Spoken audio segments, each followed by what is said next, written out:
नमस्कार दोस्तों। यूपीएससी में जो असिस्टेंट कमांडेंट की भर्ती खुली है सेंट्रल आर्म्ड पुलिस फोर्सेस में, उसके बारे में हम यहाँ पर सारी बात करेंगे। कौन कौन अप्लाई कर सकता है से लेकर के क्या फीस होगी, कैसा पेपर होगा, क्या सिलेबस है, मेरिट लिस्ट किस हिसाब से तैयार होगी, है ना। या हमारी जो एज रहती है, कई लोग परेशान रहते हैं, सर एज हमारी कैसे हम गिनेंगे, सर जो फिजिकल एफिशिएंसी टेस्ट है यानी जो उसमें शरीर का मापदंड है वो कैसा होना चाहिए, सर हमारी आंखें 6/6 हैं, ये है वो है, फ्लैट फुट है, दुनियादारी है, बहुत सारी बातें हैं। सर क्या क्या होगा कि अप्लाई नहीं कर सकते हैं, ये सारी बातें मैं आपसे इस वीडियो में करने वाला दोस्तों। ठीक है, वीडियो थोड़ी सी भी लंबी हो जाए तो उसके लिए परेशान मत होना, क्योंकि इन्फॉर्मेशन तो मैं आपको पूरी ही दूंगा। ठीक है, हम एक एक चीज बात करने वाले हैं यहाँ पर, एक एक बात कि सर क्या रिटर्न निकालने के बाद ये सब कुछ निकालना है, उसका सिलेबस क्या है सर, पेपर 1 उसकी मार्किंग क्या है सर, है ना। ये सारी बातें हम यहाँ पर करेंगे। ठीक है दोस्तों, तो आप रेडी हो, चलो शुरू करते हैं।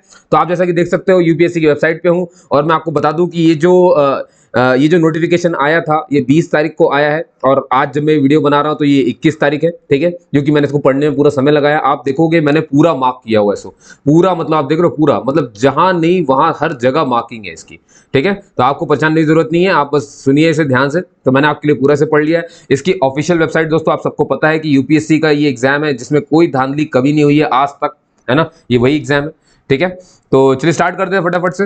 अब ध्यान सुनिए, आपको यहाँ पर कुछ जानकारी दी गई है कि इन देखिए सबसे पहली बात क्या होगी कि भाई कोई भी बंदा तभी अप्लाई कर सकता है जब वो एलिजिबिलिटी को फुलफिल करता हो। इसमें देखिए एलिजिबिलिटी जो चाहिए आपको अप्लाई करने के लिए वो नॉर्मल है कि आप सिर्फ ग्रेजुएट हो, है ना, दैट्स इट। आप सिर्फ ग्रेजुएट होने चाहिए और इन्हें कुछ भी नहीं चाहिए। ठीक है, और आपकी उम्र जो है 20 से 25 साल के बीच में होनी चाहिए, ये भी आपको ध्यान रखना है। ठीक है, उम्र भी ज्यादा नहीं होनी चाहिए, इस बात का भी इसमें ध्यान रखिएगा। ठीक है, और ये कहाँ कहाँ की ये पुलिस फोर्स है दोस्तों, सेंट्रल पुलिस फोर्स। जैसे एसएसबी आपने सुनी होगी, सीमा सशस्त्र बल, है ना, आईटीबीपी आपने सुनी होगी, इंडो तिब्बतन जो आईटीबीपी हो गई अपनी, सीआईएसएफ आपने सुनी होगी। ठीक है, और सीआरपीएफ आपने सुनी होगी। तो ये सब कौन है दोस्तों, ये हमारी सब पुलिस बल है, जो सेंट्रल पुलिस बल है, जो कहीं ना कहीं आप देखेंगे दिन भर देश की सुरक्षा में काम करते रहते हैं। तो उनकी वैकेंसी उसमें असिस्टेंट कमांडेंट की है। ठीक है, अच्छा एक बात बता दूं, अगर कोई असिस्टेंट कमांडेंट इसको सुन रहा है तो भैया आप अप्लाई नहीं कर सकते हो। ठीक है, आपके लिए इसमें रिस्ट्रिक्शन है। रिस्ट्रिक्शन में सिर्फ एक ही चीज दी गई है कि जो पहले से असिस्टेंट कमांडेंट है वो अप्लाई नहीं कर सकते हैं। ठीक है, चलिए शुरू करते हैं दोस्तों। यहाँ पर एक चीज मैं बता दूं, आपको इसमें जो फेज देखने पड़ेंगे, एक है आपका रिटन एग्जामिनेशन। रिटन एग्जामिनेशन में 2 पेपर होंगे, एक पेपर 1 होगा, एक पेपर 2 होगा। ठीक है, ठीक है, ये आपको ध्यान रखना है। पेपर 1 में भी एक ऑब्जेक्ट, पेपर 1 जो है वो ऑब्जेक्टिव नेचर का है, पेपर 2 जो है वो डिस्क्रिप्टिव है, जिसमें आपको ऐसे राइटिंग, प्रेसी राइटिंग, है ना, लैंग्वेज कैसे चुनना है, सब यहाँ पर अभी बताऊंगा मैं आपको।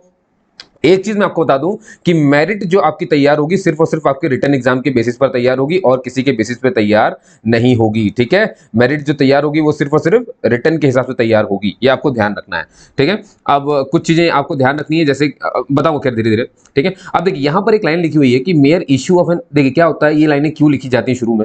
इसमें बोला गया कि जो सर्टिफिकेट, अगर किसी का एडमिट कार्ड जारी हो जाए तो उसका ये कतई मतलब ना समझे कि उसको हमने सिलेक्शन कर लिया है। ठीक है, ये सिर्फ हर स्टेज में आप प्रोविजनल हो, आप रिटर्न जब निकाल लोगे तब हम आपको physical standard test, physical standard उसके और साथ में मेडिकल स्टैंडर्ड टेस्ट होगा।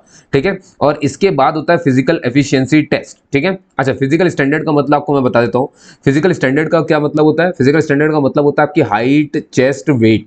ठीक है, फिजिकल स्टैंडर्ड का मतलब क्या हो गया, हाइट, चेस्ट, वेट। और मेडिकल स्टैंडर्ड में आपकी ये देखते हैं भैया कोई डिफेक्ट तो नहीं है बॉडी में, ब्रेन से कोई दिक्कत तो नहीं है ना, कहीं कोई डिफेक्ट तो नहीं है, नॉक नी तो नहीं है, घुटने तो नहीं जुड़ते, पैर सपाट तो नहीं है, तलवे जो है वो सपाट नहीं होने चाहिए, घुटने जुड़ने नहीं चाहिए, है ना, कोहनी नहीं जुड़नी चाहिए, आंखें 6/6 नॉर्मल होनी चाहिए, लस्सी का ऑपरेशन अगर आपने आंखों का करवाया हो तो वो 6 महीने से पुराना नहीं होना चाहिए।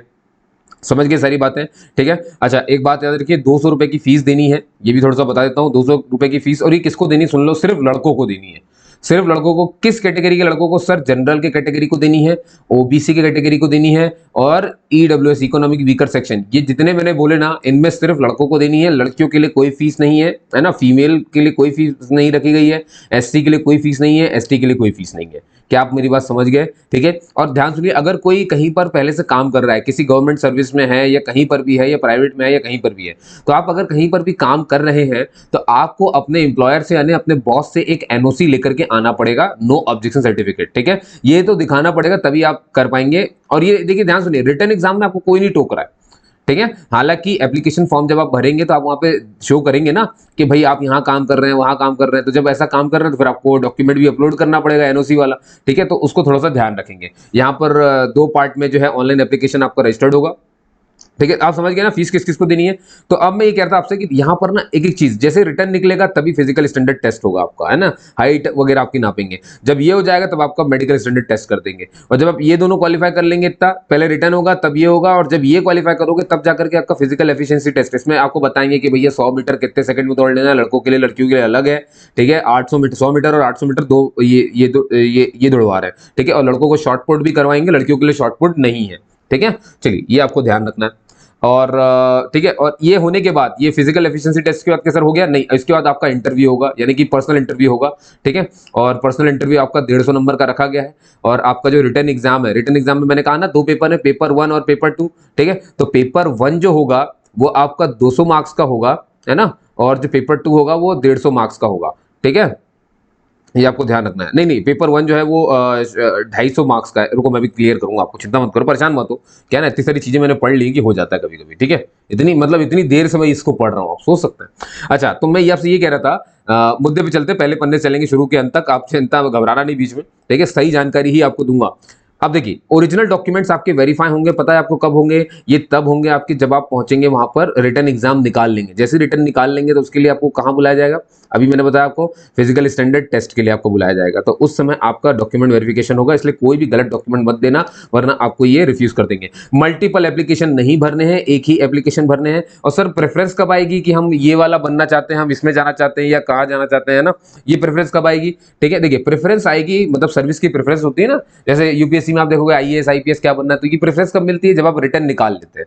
ठीक है, जब रिटर्न निकाल लोगे, फिजिकल स्टैंडर्ड टेस्ट के लिए जा रहे होगे, तो उससे पहले एक फॉर्म भरवाएंगे, एक कॉल लेटर आएगा ना कि रिटर्न निकाल लिया, तो कॉल लेटर डाउनलोड करोगे, कॉल लेटर में आपको अपनी प्रेफरेंस देनी पड़ेगी। समझ गए? ये आपको ध्यान रखना। तो मैंने बहुत सारी बातें आपको यहाँ पे क्लियर कर दी हैं, कैसा क्या है सब सुन लिया आपने। ऑनलाइन ही अप्लाई कर सकते हैं, ये वेबसाइट है जिसमें आप जाकर के इसको अप्लाई कर सकते हो। चलिए आगे बढ़ते फटाफट से। अच्छा, एक चीज याद रखेंगे, अब इनने साफ साफ बोला है कि आपको क्या क्या तैयार रखना है। देखो यहाँ ध्यान से, 1 फोटो आईडी। देखो ये तो सबको पता है कि जब हम एडमिट कार्ड हमारा आता है, ठीक है, एडमिट कार्ड जब हमारा आता है तो हमें जब रिटर्न देने जाना है, तो आपको मालूम है कि आपका एक फोटो आईडी लगता है, एक आईडी लगता है। ठीक है, आईडी है वो आधार है, पैन है, वोटर आईडी है, क्या है, जो भी हो, ड्राइविंग लाइसेंस है, कुछ भी हो सकता है। ठीक है, प्लस इसकी फोटोकॉपी लेकर के जाना होता है, प्लस कॉल लेटर लेकर के जाना होता है, यानी एडमिट कार्ड लेकर के जाना होता है। 3 चीजें हमें कहीं पर भी लेकर के जानी होती है जब भी हम रिटर्न देने जाते हैं, ये आपको पता होगा। ठीक है, अब ध्यान सुनना, इसमें ना नाम मिसमैच हो, ना डेट ऑफ बर्थ मिसमैच हो। डेट ऑफ बर्थ आपकी 10th की मार्कशीट के हिसाब से ये लोग लेंगे। ठीक है, ना मदर्स का नेम ना फादर्स का नेम, कोई भी मिसमैच नहीं होना चाहिए दोस्तों, क्योंकि अगर एक बार गड़बड़ हो गई तो आपको दोबारा से एप्लीकेशन फॉर्म भरना पड़ेगा, फिर पुराना वाला आपका रिजेक्ट किया जाएगा और नया वाला लिया जाएगा। ठीक है, लेकिन देखिए ये सब झंझट, ये सब झंझट मत रखिए, है ना, क्योंकि मैं आपको बता रहा हूँ ये बातें, ये नहीं करना चाहिए, है ना। अगर क्योंकि गलती हुई तो आपको विड्रॉल वाला ऑप्शन भी देखना पड़ेगा। ठीक है, देखिए 10 मई तो इसकी लास्ट डेट है ना, 10 मई लास्ट डेट है आपकी इसकी।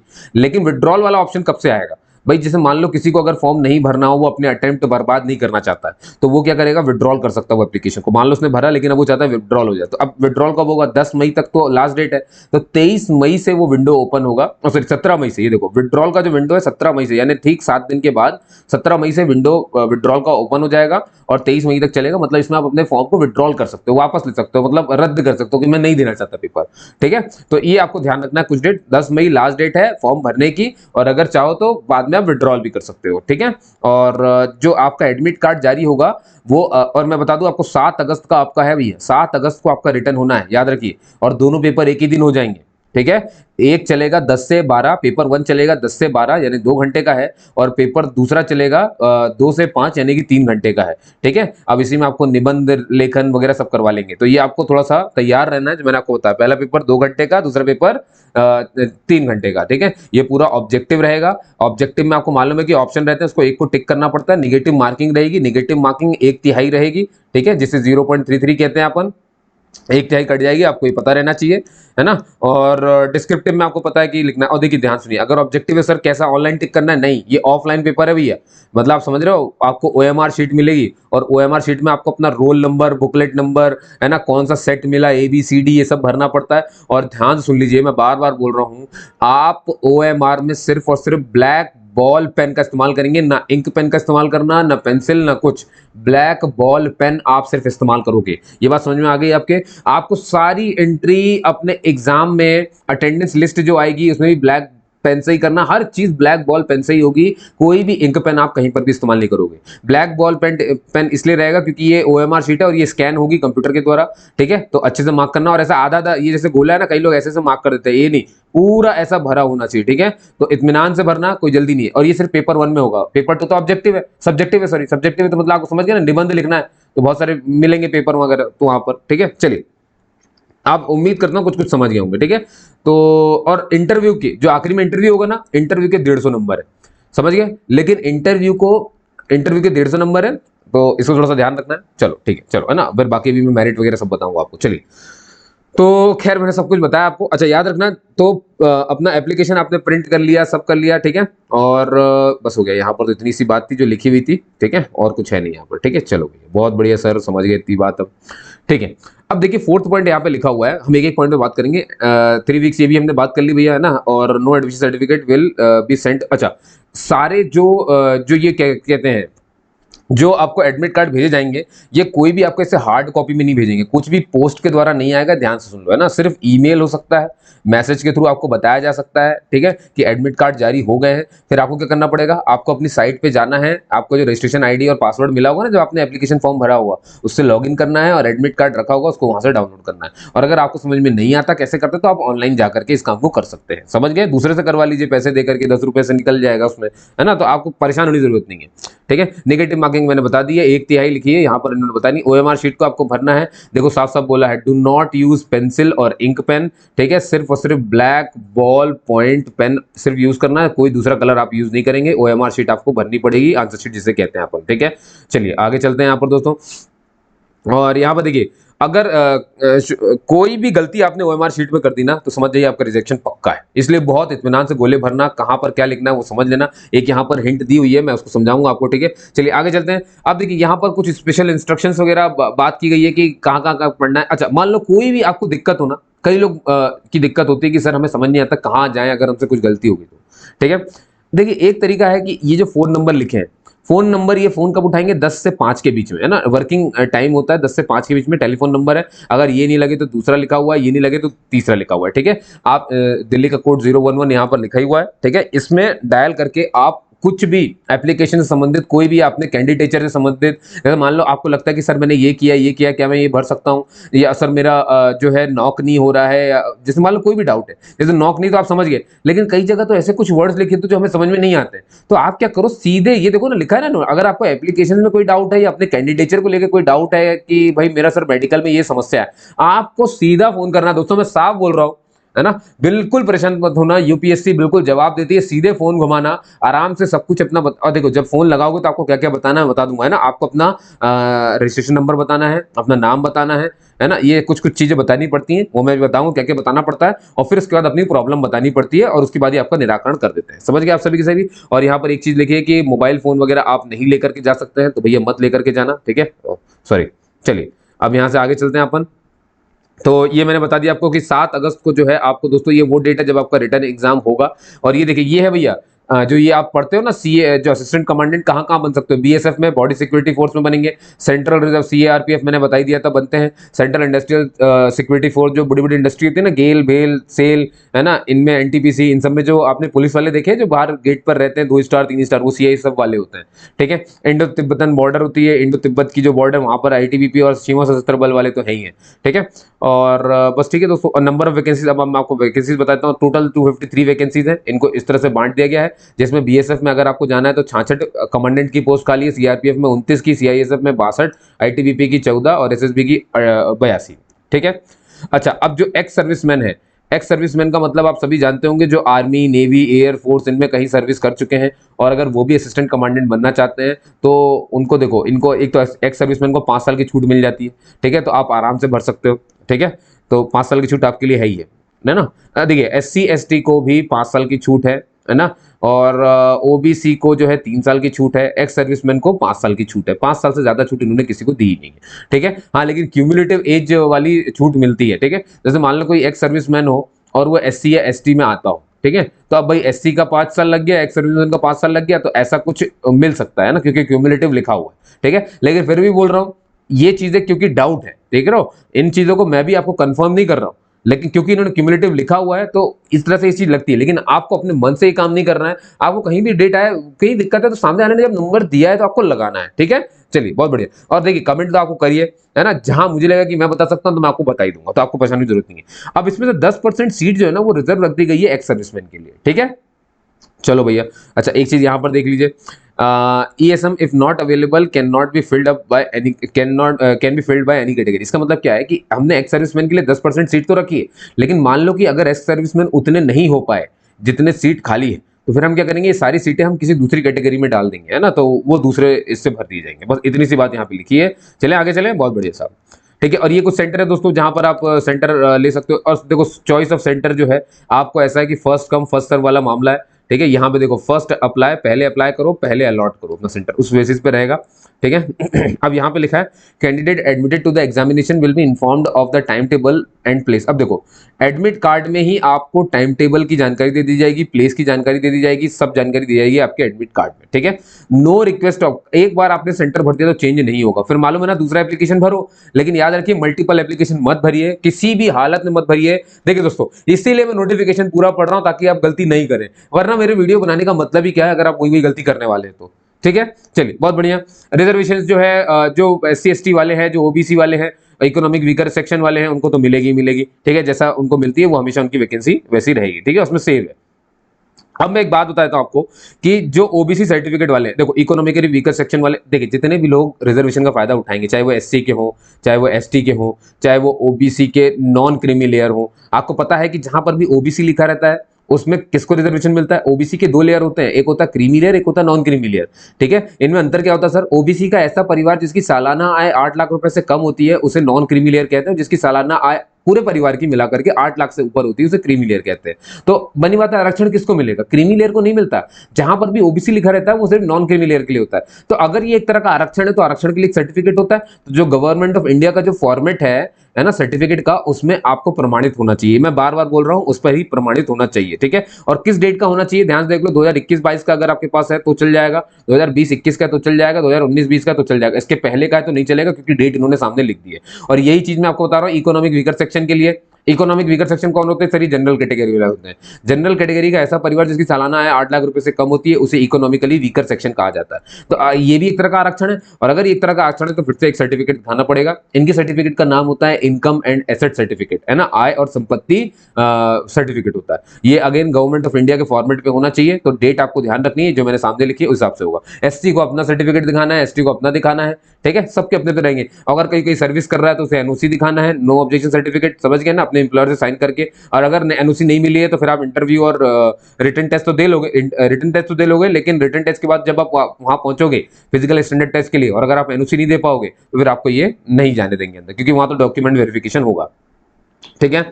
अब यहां पर जो आप देख रहे हो ना ये नीला पीला काला, इसमें सिर्फ इतनी बात लिखी हुई है कि जनरल वाले क्या होते हैं, कभी कभी जनरल, जैसे मान लो किसी बंदे ने जनरल कैटेगरी से फॉर्म तो भर दिया, एप्लीकेशन फॉर्म भर दिया, अब उसको लगता है कि मेरा कास्ट ये नहीं था, मेरा कास्ट था SC ST, मुझे बदलवाना था, अपना कैटेगरी चेंज करवाना है ना, कास्ट चेंज करवाना है, तो यहाँ पे साफ लिखा है नहीं किया जाएगा, ठीक है, बिल्कुल नहीं बदला जाएगा। इस बात को आपको ध्यान रखना है। हाँ उस केस में अलग हो सकता है कि आप 3 महीने पहले, मान लो कि भाई जैसे फॉर्म भरने के बाद, देखिए ये सिंपल सी बात है, कोई फॉर्म भर दे फिर बोले कि मेरा चेंज कर दो, तो कहां पॉसिबल है, नहीं हो सकता ना। हाँ लेकिन अगर आपने पहले से ही, आप जनरल में थे लेकिन आप भाई होगा कि धोखे से जनरल रहे हो या कुछ भी रहे हो, और बाद में आपने सरकार के द्वारा 3 महीने पहले, इस एग्जाम के खुलने से 3 महीने पहले की बात कर रहा हूं, मतलब 3 महीने पहले का भी अगर आपके पास सर्टिफिकेट है कि भाई मैं जनरल नहीं हूं, मैं SC ST में हूं, तो आप फॉर्म भरो और चल जाएगा काम। कहने का मतलब फॉर्म भर के बदलने वाली कोई बात नहीं होगी। और ये भी सुनो, इसमें साफ बोला गया है आप ये भी नहीं कर सकते, ये देखो लिखा है यहाँ पे, SC वाले ST में नहीं बदल सकते खुद को, ST वाले SC में नहीं बदल सकते, OBC वाले SC ST में नहीं, और ST SC वाले OBC में नहीं जा सकते, है ना। यहाँ पर देखो मैं थोड़ा सा इसको इधर कर दूं, ये इस तरह से, ये देखो, और SC वाले EWS में, EWS वाले SC में, ST वाले EWS में, EWS वाले ST में, OBC वाले EWS में, EWS, ये कोई भी चेंज नहीं होगा, no change will be entertained, नहीं माना जाएगा। No reserved category candidates other than those recommended on general merit shall be allowed to change his or her category, ना कोई भी यहाँ पर कैटेगरी चेंज नहीं कर सकता, जिसको करना 3 महीने पहले करेगा। समझ गए इस बात को, बहुत बढ़िया, ठीक है। और ये तो मैंने आपको बता ही दिया। चलिए आगे चलते, जल्दी जल्दी करेंगे इस काम को, ज्यादा नहीं है, ठीक है। अब देखो ऑप्शंस है, मार्क्स पब्लिक करना है या नहीं। अच्छा, एक चीज होती है, जैसे मान लीजिए कि जो शॉर्टलिस्टेड कैंडिडेट होंगे, ठीक है, जो शॉर्टलिस्ट मतलब समझ रहे हो, जो पीआई आखिरी पायदान पे भी निकल जाएगा और मेरिट लिस्ट में जो बंदा आएगा, तो ये क्या करेंगे, हालांकि यहाँ पर जो मार्क्स होता है ना दोस्तों, मैं आपको बताता हूँ मार्क्स कैसे पब्लिक होते हैं। जिन जो लोग भी रिटर्न निकाल लेंगे, समझ जाइए, रिटर्न निकाल लिया, अब इसके बाद बहुत सारे बंदे हैं जिनको public sorry personal standard test, sorry physical standard test और फिजिकल एफिशिएंसी टेस्ट, या फिर आपका मेडिकल टेस्ट, या फिर आपका इंटरव्यू, इन सब के लिए बुलाया जाएगा उस बंदे को, ठीक है। लेकिन ये तभी होगा रिटर्न के बाद, ऐसा नहीं कि सबके लिए आप सब दे पाओगे, रिटर्न निकालोगे तब आपको ये देने मिला होगा। जब फिजिकल स्टैंडर्ड टेस्ट में पास होगे तब आपका मेडिकल होगा, जब मेडिकल पास हो जाओगे तब आपका फिजिकल एफिशिएंसी टेस्ट होगा, यानी तब आपको गोला फेंकवाएंगे, ठीक है। और जब गोला वाला सब फेंक लोगे, इसमें पास हो जाओगे, तब आपका इंटरव्यू होगा, समझ गए। लेकिन सर रिटर्न में नंबर आते हैं, मार्क्स तो इसमें आते हैं, ठीक है। तो जो बंदे भी ये निकाल लेंगे, भले ही फिर ये निकाल लेंगे और फिजिकल स्टैंडर्ड टेस्ट के लिए आएंगे, तो जितने भी बंदे इस पायदान पे आए उन सभी के जो मार्क्स हैं वो ये वेबसाइट पे डाल देंगे, ठीक है। अब बात है कि सर वेबसाइट पे डालने में दो चीजें होती है, कभी कोई प्राइवेट वाला बंदा अगर आपके देख लेना, कोई कंपनी वाला, तो मार्क्स देखेगा यार इसके गंदे मार्क्स है, तो वो हो सकता है आपको लाइबिलिटी, मतलब समझ रहे हैं ना, आपके फ्यूचर पे दिक्कत आ जाती है ना। तो इस तरह की चीजों के लिए वो आपसे पूछेंगे, आपको ऑप्शन दिया जाएगा, है ना। जब यहाँ पर आप जाएंगे रिटर्न के बाद आपसे फॉर्म भराया जाएगा ना, जब आपको बुलाया जाएगा, मैंने बताया ना आपको, वहां पे फॉर्म भराया जाएगा, इसी में आपसे सर्विस से ऑप्शन ही मांगेंगे, और इसी में आपसे ऑप्शन मांगेंगे क्या आपके मार्क्स पब्लिक करने हैं कि नहीं करने हैं, तो आप हाँ या ना करके चुन सकते हो, ठीक है। आप ये मेरी बात ध्यान रखना जो मैंने आपसे कही है। चलिए, है ना, एक सेकेंड, जो मैंने आपसे कही बात वो आपको ध्यान रखनी है, ठीक है प्यारे बंदो, ठीक है। इसको मैं मिटा देता हूँ थोड़ा सा, ये बहुत ज्यादा कचरा हो गया यहाँ पर। चलिए, तो यही बातें यहाँ पर लिखी हुई थी, है ना, ये सारी बातें, तो इसको आप समझ गए होंगे, ठीक है। अब देखो कौन कौन अप्लाई कर सकता है, मेल भी अप्लाई कर सकता है, फीमेल भी अप्लाई कर सकती है, ठीक है। मिनिमम एज 20 साल है, मैक्सिमम एज 25 साल है। अब ये तो जनरल के हिसाब से होगी, ठीक है। अगर आप देखोगे कि SC ST, है ना, और एक्स सर्विसमैन, ठीक है, इनको कितनी छूट मिली है, 5 साल की छूट मिली हुई है, ठीक है। तो आप समझ जाओ कि उनके लिए मैक्सिमम एज 30 साल हो गई। ओबीसी के लिए कितनी मिली हुई है भैया, ओबीसी के लिए 3 साल, तो उनके लिए ओबीसी के लिए जो मैक्सिमम एज हो जाएगी वो 28 साल हो जाएगी, 3 साल की छूट मिल गई है उसको। आप समझ गए जो मैं आप समझाना चाह रहा था, बहुत बढ़िया, ठीक है। तो ये हो गया भैया, है ना। और ये किस डेट से नापेंगे सर, कैसे नापेंगे हम, 28 साल के तो हैं, देखो कई लोग को डेट में दिक्कत है, तो इनमें एक डेट दे दी है आपको, अपनी जो डेट ऑफ बर्थ है पता है ना, वो है ना, किसी को भी डेट ऑफ बर्थ में एक हिंट देता हूँ। जैसे मान लो ये लिखा है 2 अगस्त 1900, मतलब इनने बोला कि 2 अगस्त, है ना, 2/8/1997 से लेकर के कहाँ तक, 1 अगस्त यानी 1/8/2002, इसके बीच में आप पैदा हुए हैं, तभी आप एलिजिबल है, ठीक है। आप एज के हिसाब से मत देखो, आप एज के हिसाब से बिल्कुल मत देखो, आप सन के हिसाब से देखो, मंथ के हिसाब से देखो, डेट के हिसाब से देखो। मान लो कोई बंदा है जिसकी जो एज है वो कहता है कि सर मैं हूँ, डेट ऑफ बर्थ एग्जांपल ले लेते हैं, 2 अगस्त 2002। अब आप बताओ, उससे भी तो लगेगा कि मैं 28 साल का ही तो हूँ, ठीक है। लेकिन इस डेट के हिसाब से क्या वो हुआ, यहाँ तो 1 अगस्त तक थी, अब इनने बोला है इसके बीच में होना चाहिए, तो इसके बीच में का मतलब है कि 1 अगस्त भी चल जाएगा, ये क्या कहते हैं, ये 2 अगस्त भी चल जाएगा, है ना। इसके मतलब 1 अगस्त 2002 चल जाएगा, लेकिन 2 अगस्त 2000 तो नहीं चलेगा, क्योंकि आप इस डेट से पार चले गए, इसीलिए डेट लिखी जाती है, समझ गए। तो आप भले 28 साल के हो, लेकिन अगर आप, भाई 2 साल वाला भी तो 28 साल का हो सकता है ना, जो ओबीसी वाला है, मान लो बोले कि सर मैं 28 साल का हूँ इस डेट के हिसाब से, लेकिन क्या मैं एलिजिबल हूँ, भाई आप तुरंत अपनी डेट देखो, क्या आपकी डेट इससे आगे निकल गई है तो आप एलिजिबल नहीं हो, अगर इसके अंदर में है तो आप एलिजिबल हो, ठीक है। और यही कहानी इसके पीछे की है। अगर कोई 1 अगस्त 1997 का है, सोचो सिर्फ एक दिन की बात कर रहा हूँ, 1 अगस्त 1997 का कोई बंदा है तो वो एलिजिबल नहीं है, भले ही वो 22 साल का, 20 साल का हुआ।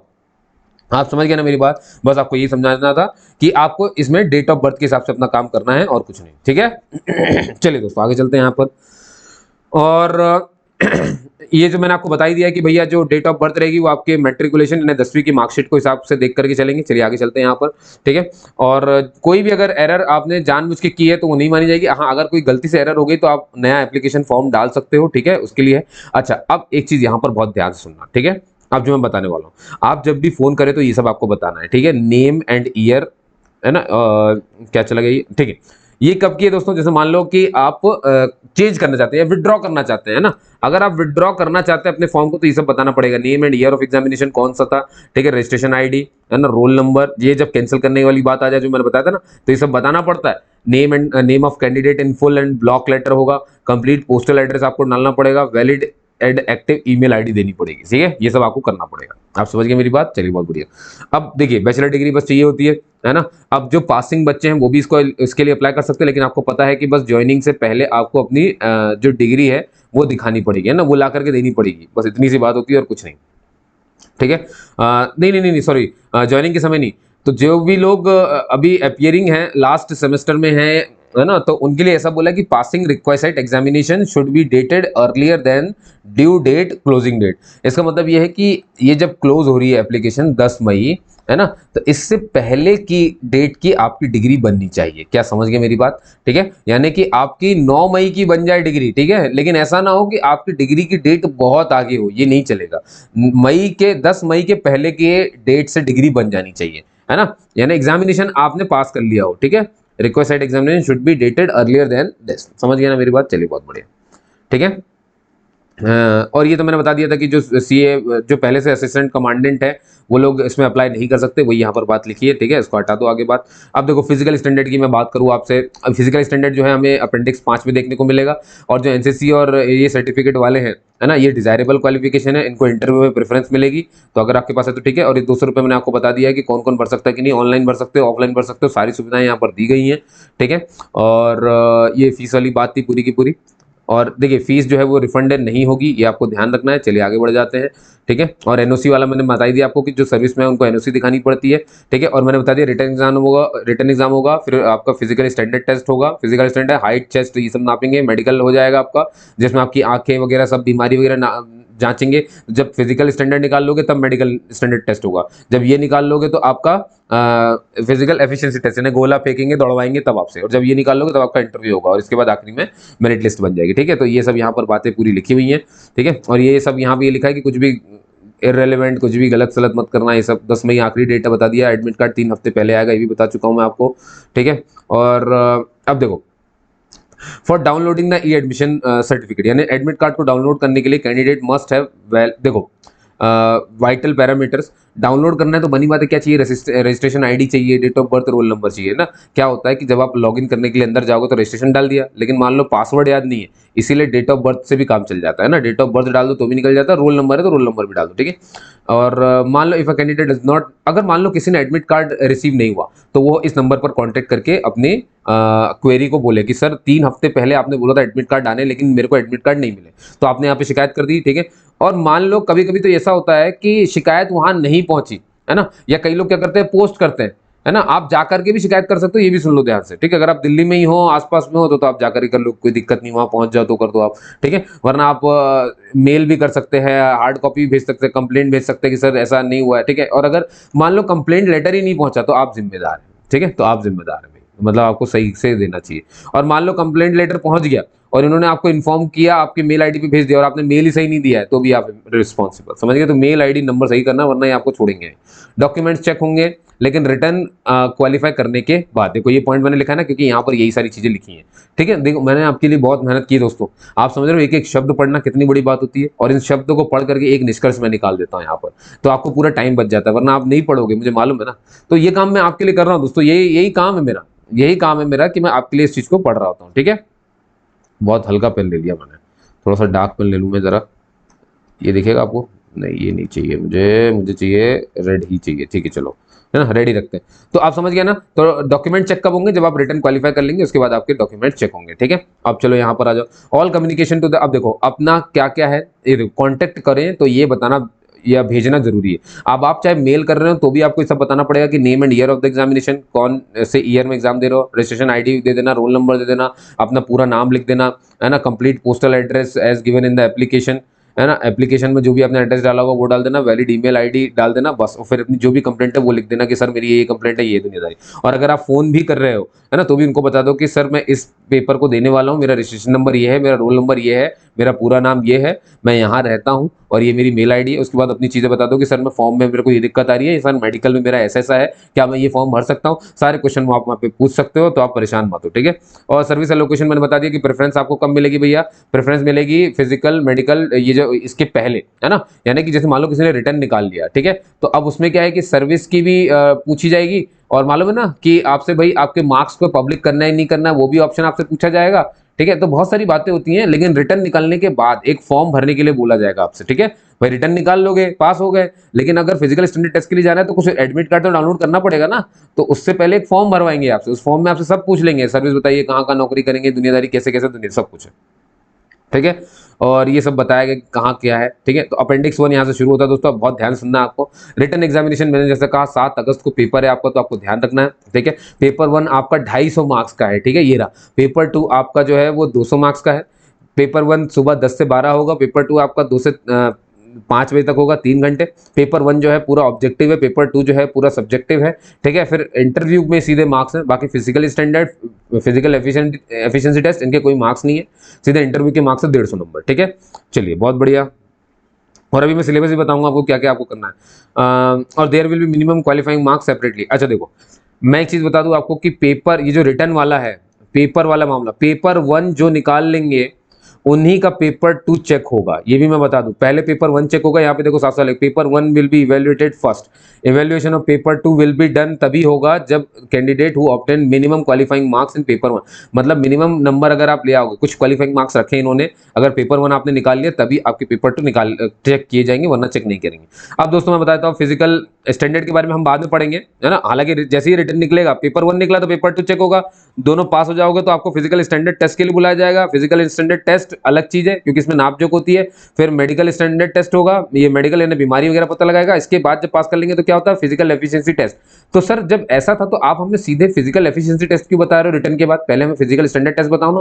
फिजिकल स्टैंडर्ड टेस्ट दोस्तों क्या है कि इसका जो चार्ट है वो नीचे दिया हुआ है, ठीक है। इन्होंने पहले इसको समझा दिया, देखो साफ साफ लिखा है इन्होंने कि ये जो है स्टैंडर्ड मेडिकल टेस्ट और फिजिकल स्टैंडर्ड टेस्ट, सारे स्टैंडर्ड टेस्ट की जानकारी नीचे चार्ट में दी, तो चार्ट में बताएंगे, ठीक है। तो उससे पहले हम बताते हैं फिजिकल एफिशिएंसी टेस्ट क्या है, ठीक है। तो मेल के लिए रहा, फीमेल के लिए रहा भाई।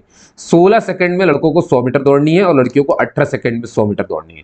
3 मिनट 45 सेकंड, ये देखो, ये 3 मिनट 45 सेकंड में 800 मीटर दौड़नी है लड़कों को, और 4 मिनट 45 सेकंड में लड़कियों को दौड़नी है। लॉन्ग जंप जो है भैया 3.5 मीटर की है और 3 चांस मिलेंगे, है ना। लड़कियों को भी 3 मीटर, लड़कियों को 3 मीटर करना है, 3 चांस मिलेंगे। लड़कों को 3.5 मीटर, इनको 3 मीटर।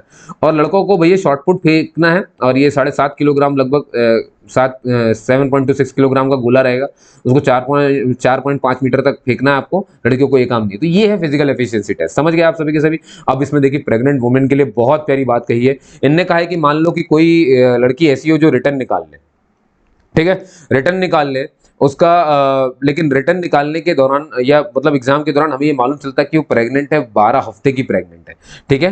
तो उसको क्या करेंगे, उसको उस समय के लिए टेम्परेरी अनफिट घोषित कर देंगे, और जब उसको मतलब कन्फाइनमेंट इज ओवर, मतलब वो जब बिल्कुल अच्छी हो जाएगी, है ना, तो उसकी सीट, अभी उसकी जो सीट है ना वो रिजर्व रखी गई, वो वापस आएगी और अपना फिजिकल एफिशिएंसी टेस्ट देगी, ठीक है। और ये कब देगी, 6 हफ्ते after the date of confinement. जब कन्फाइनमेंट हो जाएगा, डिलीवरी वगैरह सब हो जाएगी, ओके हो जाएगी, तो कन्फाइनमेंट होने के 6 हफ्ते के बाद, 6 हफ्ते के बाद, ठीक है, यानी 1.5 महीने के बाद लगभग फिर उसका फिजिकल एफिशिएंसी टेस्ट होगा, और जब वो सब पास हो जाएगी तो वापस से उसको उसकी पोस्ट दे दी जाएगी। क्या आप समझ गए मेरी बात? तो बहुत अच्छी चीज यहाँ पर लिखी हुई है, ये चीज मैं मतलब समझ रहे हो, यूपीएससी से ही उम्मीद करता हूँ। बाकी जगह आपने देखा होगा, मैंने कई जगह देखा है वो मना कर देते, रिजेक्ट कर देते उन्हें, ठीक है।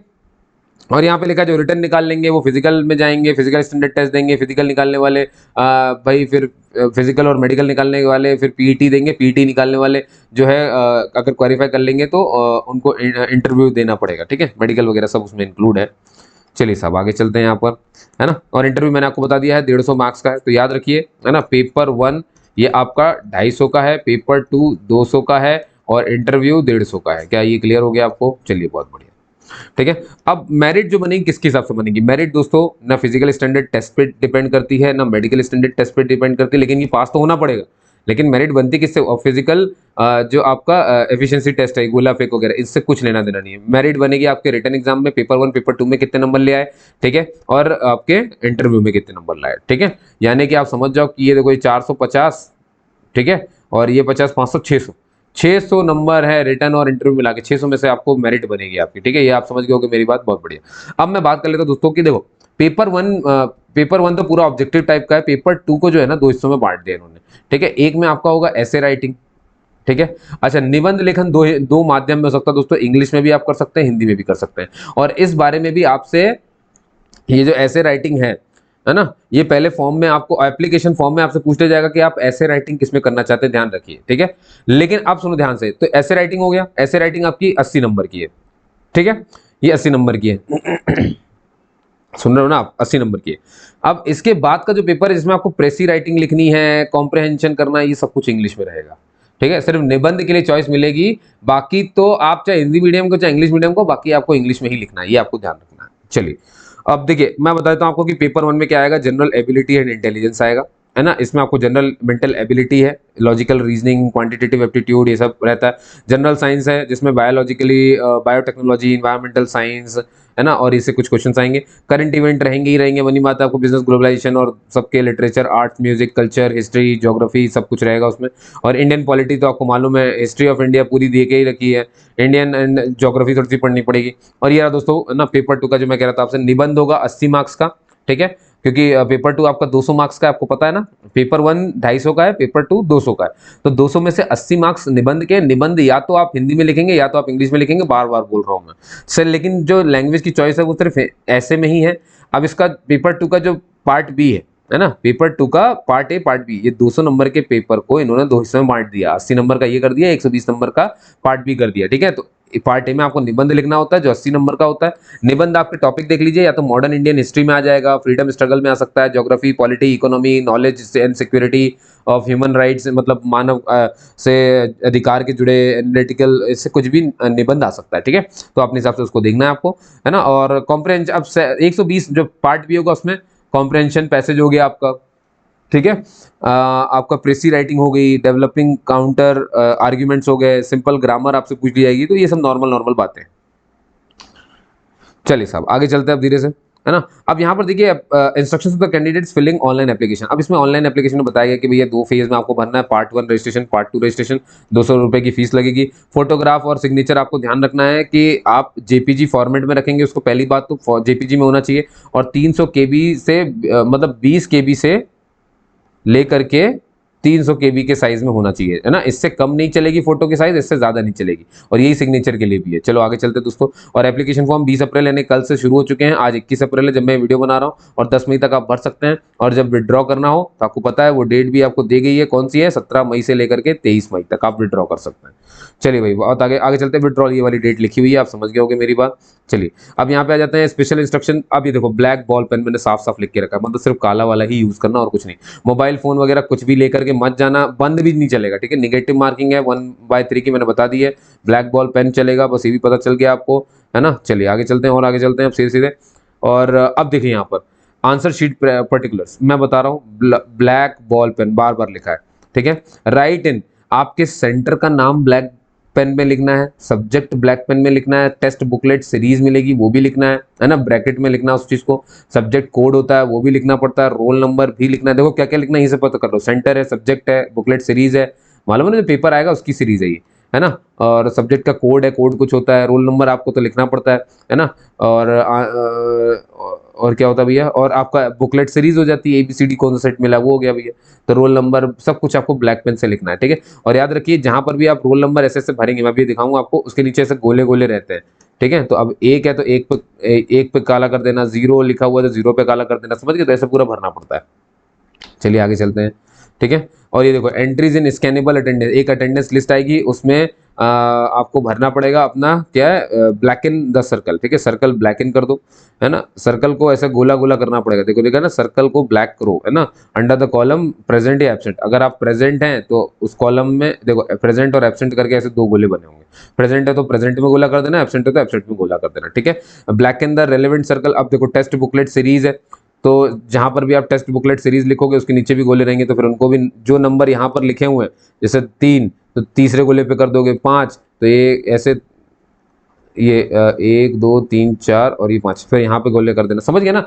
टेस्ट बुकलेट सीरीज भरनी पड़ेगी, टेस्ट बुकलेट सीरियल नंबर भरना पड़ेगा, आंसर शीट जो मिलेगी, आंसर मिलेगी जो शीट, उसका सीरियल नंबर भरना पड़ेगा, सब ब्लैक इन करना है, सब सर्कल में बात होगी पूरी की पूरी।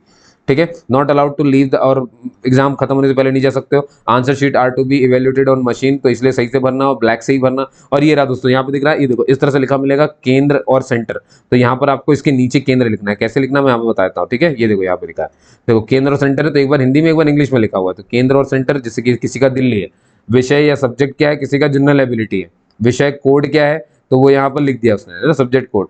और ये जो दिख रहा है आपको 99 है ना, ये सीरियल कोड या कुछ भी हो सकता है, विषय कोड ही हो सकता है। और रोल नंबर देखो यहाँ बक्से में भर दिया, ठीक है। लेकिन इसकी हकीकत कैसी होती है वो देखो ध्यान से। अब जैसे मान लो आ जाए बुकलेट, अब ये ऐसे ही बना होगा, ठीक है, बिल्कुल ऐसा ही है ना, इस तरह से होगा। तो देखना पुस्तिका क्रम बुकलेट सीरीज ए है तो आपने ए में काला कर दिया, ऐसे पूरा भर दिया ऐसे, ठीक है। सब्जेक्ट कोड 99 है, अब आपने दिखाया ना यहाँ पर, ये देखो सब्जेक्ट कोड आपने कितना भरा 99। अब ये इसके नीचे मत लिखना, ठीक है। जहां पर डब्बे दिए होंगे डब्बे भरने हैं, देखो जहां पे डब्बे हैं यहाँ भरने, यहाँ पर रोल नंबर कई लोग यहाँ लिख देंगे, नहीं करना ऐसा, यहाँ लिख देंगे नहीं करना, ये जगह दी है यहीं भरना है। और इसके नीचे गोले लिखे होंगे ऐसे, तो जो भी नंबर होगा, जैसे यहाँ पे 0 लिखा होगा 1 2 3, अब जैसे 0 भरना है तो 0 वाला काला कर दिया, ऐसे ऐसे गोले होंगे 1 2 3 4 5 6 7 8, इनमें नंबर लिख रहते हैं 0 1 2 3 4 5 6 7 8। अब यहाँ पर क्या लिखा 8, तो आप 8वें गोले को काला कर दोगे, समझ गए इस बात को, इस तरह से। अब ये देखो जैसे सब्जेक्ट कोड में 99 है तो इसके नीचे ये कॉलम चल रहा है, इसके नीचे ये कॉलम चल रहा है, अब इसमें भी 9 ढूंढो, देखो ये 9 को इन्होंने पूरा कर दिया, इसमें भी इन्होंने 9 को पूरा कर दिया, समझ गए इस बात को, चलिए बहुत बढ़िया। और ये देखिए रोल नंबर, ऐसे पूरा रोल नंबर लिख दिया और फिर यहाँ पर ढूंढ लिया कौन सा नंबर है, तो ये 0 था तो 0 पे किया, ये 8 पे है, ये देखो ये 1 पे किया है, ये इन्होंने 2 पे नंबर 2 नंबर है, और ये वाला हाँ 6 के बाद 7 है, और ये वाला देखो 6, समझ गए। तो ऐसे आपको भरना चाहिए, मैंने आपको बता दिया हल्का सा, ठीक है। अब special instruction for conventional type papers, अब कन्वेंशनल मतलब ये पेपर 2 के लिए बता रहे हैं, जब आपको ऐसे लिखना पड़ेगा, ठीक है। और तो अब देख लो यहाँ पर मतलब पेज मिसिंग नहीं होने चाहिए, हमेशा कॉपी और जो भी क्वेश्चन बुकलेट मिले उसे पूरा पलटा लेना चाहिए, कहीं दिक्कत है नंबर पेज मिसप्रिंट हो सब वहाँ पे बता दो। अब दोस्तों ये रहा आपका फिजिकल स्टैंडर्ड टेस्ट, कितनी क्या हाइट होनी चाहिए, ठीक है। मिनिमम रिक्वायरमेंट यहाँ पे सामने लिखी हुई है कि आदमी जो है उसकी हाइट 165 सेंटीमीटर हो और महिला की जो 157 सेंटीमीटर हो, ठीक है। चेस्ट के मामले में 81 सेंटीमीटर लड़कों के लिए, और फुलाने पर ये 86 सेंटीमीटर तक फूल जानी चाहिए, क्योंकि 5 सेंटीमीटर का एक्सपेंशन होता है। और लड़कों की जो वेट है वो 50 किलोग्राम चलेगा। लड़कियों के लिए सीना वगैरह फुलाने का नहीं होता, आपको पता, कहीं कहीं होता है, कहीं कहीं किसी एग्जाम में नहीं होता है, ठीक है। और इनका जो वेट है वो 46 किलोग्राम मांगा गया है। क्या आप समझ गए मेरी बात? चलिए बहुत बढ़िया भैया, अगर आप समझ गए तो 1 मिनट है, इसको रफ कर दूं, अरे ये टच क्यों नहीं हो रहा, ठीक है। चलिए, है ना, उम्मीद करता हूँ दोस्तों कुछ समझ में आ रहा होगा, और कहीं भी दिक्कत आए तो आप तो जानते हो कि मैं तो बैठा ही हूँ आपको, ठीक है। और ये तो फिजिकल स्टैंडर्ड था। अब देखिए यहाँ पर आता है हाइट, है ना, यहाँ पर हाइट है, सॉरी मेडिकल है, तो मेडिकल में आई साइट है भाई, डिस्टेंट विजन है कि नियर विजन है कि लिमिट्स ऑफ रिफ्रेक्टिव या कलर परसेप्शन, सबके बारे में यहाँ पे बताया गया है, ठीक है। और यहाँ पर देख लो भैया, जो बेटर आई है वो 6/6 है, जो वर्स्ट है वो 6/12 है, ठीक है। या फिर 6/9 भी अच्छी है, और 6/9 वर्स्ट आई में बेकार है, ठीक है। तो ये थोड़ा सा ध्यान रखना, नियर विजन में N6 करेक्टेड है, N9 करेक्टेड है यहाँ पर, मतलब वर्स्ट विजन में N9 करेक्टेड है। और लसिक के साथ आपका ऑपरेशन हुआ हो, लेकिन लसिक ऑपरेशन 6 महीने पहले का होना चाहिए, ठीक है, ये आपको ध्यान रखना है।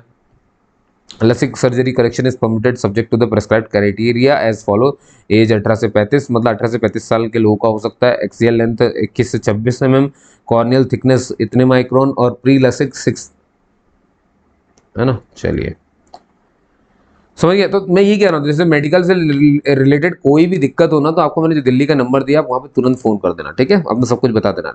अब यहाँ देखो कैरिंग एंगल इन्होंने बताया है कि जो भैया नॉट मोर देन, मेल के लिए 15 डिग्री से ज़्यादा नहीं होना चाहिए, फीमेल के लिए 20 डिग्री से ज़्यादा नहीं होना चाहिए। क्या नहीं होना चाहिए? कैरिंग एंगल जो बोला गया है, ठीक है। और लसिक ऑपरेशन भैया 6 मंथ पुराना आपका होना चाहिए, 6 महीने पहले हो गया हो, ये आपको ध्यान रखना है। और भैया बहरापन नहीं होना चाहिए, याद रखो कमांडेंट के पास बहरापन तो होना ही नहीं चाहिए किसी भी हालत में, ठीक है। कान में सुनने की कोई समस्या नहीं होना चाहिए, तो कान से जुड़े जितने भी होते हैं ना चीज़ें, वो सब यहाँ पर लिखा हुआ है, ठीक है। नोज में आपके कोई समस्या नहीं होनी चाहिए, कोई भी, है ना, ध्यान सुन लो। नेक में भी आपकी समस्या नहीं होना चाहिए, मतलब थायराइड वगैरह ना, स्वेलिंग हो गर्दन पे, कुछ भी ऐसा ना हो, ठीक है। दांत वगैरह में भी पायरिया वगैरह, मसूड़े में खून निकलने का जो होता है वो सब भी आपको नहीं होना चाहिए, तो ये सब यहाँ पे बताया गया है। अब देखो अस्थमा वगैरह भी, ये सब कुछ नहीं चलेगा ना, कोई भी क्रॉनिकल या स्किन डिजीज कुछ भी नहीं होना चाहिए, ठीक है। ये देखो क्रोनिकल डर्माटाइटिस का मतलब होता है स्किन में सूजन वगैरह आना, ये सब कुछ, ठीक है। स्पीच, अब देखो जनरल स्टैंडर्ड्स क्या है, भाई बंदे की आवाज़ साफ हो, है ना, should not have any chronic, कोई भी इसके पास डिजीज जैसे ट्यूबरकुलोसिस, आर्थराइटिस, हड्डी की बीमारी नहीं हो, डायबिटीज़ ना हो, अस्थमा, हार्ट डिजीज, ये सब नहीं होना चाहिए, ठीक है। और कोई भी बॉडी पार्ट में किडनी, हार्ट, ये सब दिक्कत ना दे रहा हो, लंग्स दिक्कत ना दे रहे हो, ठीक है। हाथ और जॉइंट्स वगैरह सब उसके अच्छे से काम कर रहे हो, है ना, कोई फ्रैक्चर ना हो बोन्स में, है ना, कोई भी डिफेक्ट नहीं होना चाहिए, समझ गए। आपकी यूरिनरी ट्रैक्ट अच्छी होनी चाहिए, है ना, पेशाब का जो रास्ता होता है, हार्निया वगैरह की शिकायत ना हो आपको। अब देखो लड़कों के लिए साफ बोला गया, जो उनकी टेस्टिस होती है ना, जो रिप्रोडक्टिव सिस्टम की बात हो रही है, जो टेस्टिस हैं जो बाहर लटकते रहते हैं, किसमें? आपके स्क्रोटम में, वो जो थैली होती है ना, पाउच, उसी में तो ये दोनों अंडे रहते हैं, है ना, यानी कि दोनों अंडे मतलब दोनों टेस्टिस लटके रहते हैं, तो ये भी अच्छे शेप में होने चाहिए, है ना। ये नहीं होना चाहिए कि एक अंदर ही है बिल्कुल दिख ही नहीं रहा है, किसी किसी का बिल्कुल दिखता नहीं, एक ही दिखता है, तो ये डिफेक्टिव माना जाता है। तो थोड़ा सा आपको इसको ध्यान रखना है। आप, तो मैं कह रहा हूँ पहले अपना पूरा पता कर लेना, आप सीधे पहले फोन करना, ठीक है, कि सर ऐसी ऐसी दिक्कत है, खुल के उस बात को बोलनी होती, तभी तो वो बताएगा आपको। चलिए चलिए साहब, हमने ये बता दिया। और क्या है, टैटू। टैटू दोस्तों, क्योंकि देखो हमारे भारत में कई सारे समाज ऐसे होते हैं जिनके यहाँ टैटू बहुत एक परंपरा है, तो उसका सम्मान किया गया, लेकिन उन्होंने बोला है हमें अपना भी देखना पड़ता है। आपके सीधे हाथ में कोई टैटू नहीं होना चाहिए। अगर ये बंदा है ना इस तरह से, ठीक है, और ये इसका क्या कहना चाहिए, ये इसका लेफ्ट है और ये इसका राइट है, तो लेफ्ट हैंड में, लेफ्ट हैंड जैसे ये मान लो लेफ्ट हैंड है, इसकी आंखें, ठीक है, ये सामने, तो लेफ्ट हैंड में पीछे की तरफ, हाथ के पीछे की तरफ जो है टैटू चल जाएगा, ठीक है। लेकिन राइट हैंड में तो ना पीछे ना आगे कहीं नहीं चलेगा, और कहीं टैटू नहीं होना चाहिए। हाँ, उल्टे हाथ में अगर है और पीछे की तरफ है तो टैटू चल जाएगा, बाकी नहीं चलेगा। समझ गए? चलिए भाई। और दोस्तों अंत में हम आखिरी स्लाइड में आ गए, जहां पर मैं आपको बताने वाला हूं कि जो आप ये देख रहे हो चार्ट कैसा है, ये लिखी है यहाँ पे हाइट, ये लिखी है यहाँ पर एज, कि मान लो कोई बंदा, और ये जो बीच में आप देख रहे हो ना पूरा, ये लिखा है वेट, कितना वेट होना चाहिए। तो आप, मैं अब देखो दिखाता हूँ आपको, जैसे मान लो आप 18 से 22 साल के हो, ठीक है, अब आपकी हाइट देखो, मान लो आपकी हाइट है 164 सेंटीमीटर। अब आप सोचो सर मेरा वेट कितना होना चाहिए, तो आपको देखना, मान लो कोई बंदा है वो बोले कि सर मैं 22 साल का हूँ और मेरी हाइट 164 है, तो कितना वेट मेरा लेंगे ही है भाई, हाइट वेट रेशियो एज सब रेशियो लेते हैं। तो आपने बोला 164 आपकी हाइट है, तो आपका वेट होना चाहिए 48 से 59, है ना, 48 से 59, ठीक है। ये लड़कों के लिए चार्ट है दोस्तों। अब लड़कियों के लिए यहाँ पर चार्ट देख लो, समझ गया ना, ऐसे ही सबके लिए होता है। लड़कियों के लिए चार्ट, ये आखिरी पन्ना है, इसमें और कुछ भी नहीं बचा। अब लड़कियों के लिए वही 18 से 22 साल। अगर मान लो कोई 21 साल की लड़की है और वो कहे कि मैं 158 सेंटीमीटर की हूँ, तो उसका वेट 40 से 50 के बीच में होना चाहिए। तो उम्मीद करता हूं दोस्तों आपको समझ में आया होगा ये पूरा वीडियो, ठीक है। और मैं आपको एक चीज और दिखा देता हूं, यहाँ पर ये रही वो साइट, है ना, ये है वो साइट, ये दिख रहा है, ये लिंक मैं आपको दे दूंगा, ये यूपीएससी की साइट है। और यहाँ पर देखो जरा, ये लिखा हुआ है CAPF, ये ऑनलाइन एप्लीकेशन, ये नोटिफिकेशन, ये PDF जो अभी आप पढ़ रहे थे। और यहाँ पे आप जैसे ही क्लिक करेंगे तो आपको एक नया पेज खुल जाएगा, है ना, वो पेज ऐसा दिखेगा। तो आपको सबसे पहला पॉइंट दिख रहा है CAPF यानी सेंट्रल आर्म्ड फोर्स, बस इसके सामने आपको जाना है, यहाँ पे दिख रहा है पार्ट 1 रजिस्ट्रेशन करना है, ठीक है। जैसे मैं इसे क्लिक करता हूँ, देखो आपको क्लिक कर रहा हूँ, ये खुल जाएगा मेरे सामने, ठीक है। ये पूरा पढ़ लीजिए, ये मैंने सबको आपको बता दिया आपको कितनी क्या होना चाहिए सारी चीजें, है ना। और यहाँ पर देखो साफ साफ लिखा भी हुआ है कि जो आपका फोटो आइडेंटिटी कार्ड है, डॉक्यूमेंट जो आप अपलोड करोगे, PDF फॉर्मेट में होना चाहिए। आपकी फोटो सिग्नेचर जो है वो JPG में होना चाहिए, लेकिन आपका फोटो आइडेंटिटी कार्ड वो PDF में होना चाहिए, ठीक है। और PDF की फाइल 300 KB से ऊपर ना चली जाए, है ना, आगे साइज तो वही है, ठीक है। और बस अपने प्रिंट करके रख लेना अच्छे से ये सारा कुछ, है ना, ये बताया। और यहाँ पर आपको बस यहाँ से यस करके कि मैंने पढ़ लिया है और आगे चले जाना है, ठीक है। अब आप देखोगे यहाँ पर कि आपको एक सेकेंड, ये थोड़ा सा जूम कर दो, ठीक है। अब आपको दिख रहा है ये, है ना। अब देखिए यहाँ पर आपने अपना नाम लिख दिया, सेक्स, जेंडर, एज, नेशनैलिटी, है ना, कम्युनिटी बिलोंग टू, ये अपना एड्रेस परमानेंट, ये देखो पूरा pan card, district, phone number, email ID सब बता दिया। और यहाँ से कंटिन्यू पे चलेगा। समझ गए आप मेरी बात, ठीक है। तो ऐसे आपको फॉर्म भरना है इसका, है ना। फिर इसके बाद पेमेंट, भुगतान, दुनियादारी। तो दोस्तों उम्मीद करता हूं कि आपको ये बात समझ में आ गई होगी। कहीं कोई डाउट है तो आप मुझसे पूछ सकते हैं, बाकी मैंने आपको बता दिया है कि किस तरह से आप इसको सॉल्व करते हैं। सारी लिंक मैं आपको प्रोवाइड कर रहा हूं। तब तक के लिए जय हिंद, जय भारत दोस्तों। अपना ध्यान रखिएगा, चैनल को सब्सक्राइब और बेल आइकन इसलिए प्रेस करिए क्योंकि देखिए आपको ताकि वीडियो मिलते रहें, ठीक है। और डिटेल में ही मिलते हैं यहाँ पर वीडियो, मैं कुछ भी ऐसे बता के नहीं छोड़ता हूं। इतनी वैकेंसी है, ये है, लोग भर दो जाके फॉर्म, ठीक है। मुझे आपकी समस्या पता होती है कि सर अंदर की चीज कैसे हम पता करें, तो इसीलिए वीडियो में बनाता हूँ, ठीक है दोस्तों। तो बस आपका सम्मान करता हूँ, ठीक है। आप इस चीज को बनाए रखें, ये प्रेम को, आपके प्रेम से ही सब कुछ है, ठीक है दोस्तों। चलिए, जय हिंद, जय भारत, अपना ध्यान रखें।